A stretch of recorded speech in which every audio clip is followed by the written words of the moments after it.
is she even going to make it through? Or, what kind of damage has been done? We had no idea.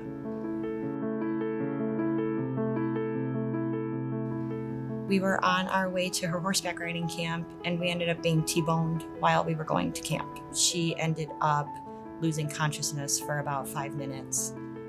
Thankfully, there was somebody that had nursing experience that lived close by where the accident was, so she was able to kind of tell me what to do so that I didn't end up making things worse. And I know that day was also the day that there was a tornado in Buffalo.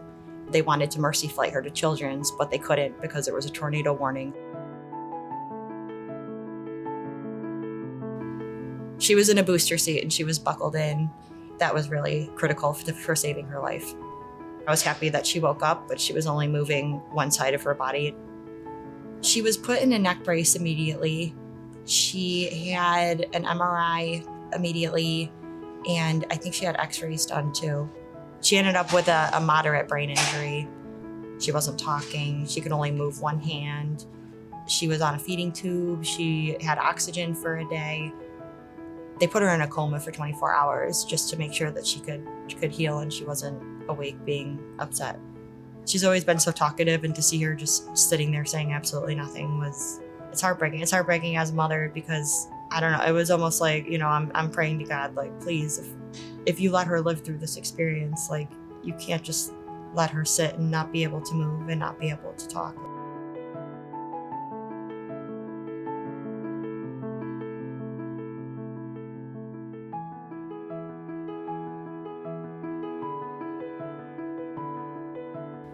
Probably the 14th day we were here. We were walking around on the unit.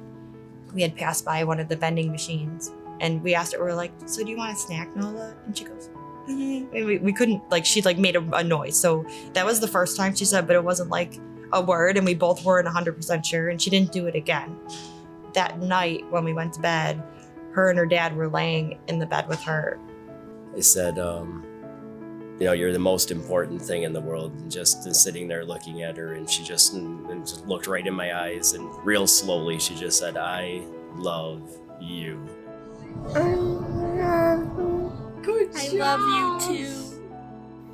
Now that we knew she could talk, it was how much does she really have? How much of her is there? And so I had her, got a pen and a paper, and her little cousins made her a yes-no board because she couldn't communicate. It was really frustrating for her that she couldn't tell us what she wanted or needed.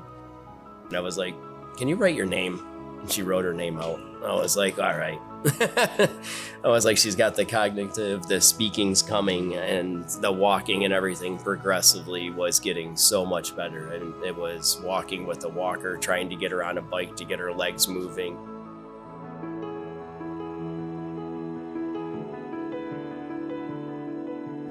She's gone back to gymnastics and dance class. She does Girl Scouts and Rabbit Club and 4-H. One bunny. Bun Bun. His name's Bun Bun?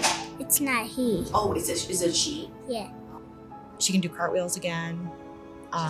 Yeah, we went to Universal Studios in February, and she was cleared to ride the rides. My teacher helps me do back handsprings. She likes to be the center of attention, so she is very comfortable making sure everybody notices exactly who she is and what she's about and what she's good at. She is so fun. She is doing amazing. Thanks for helping kids like me.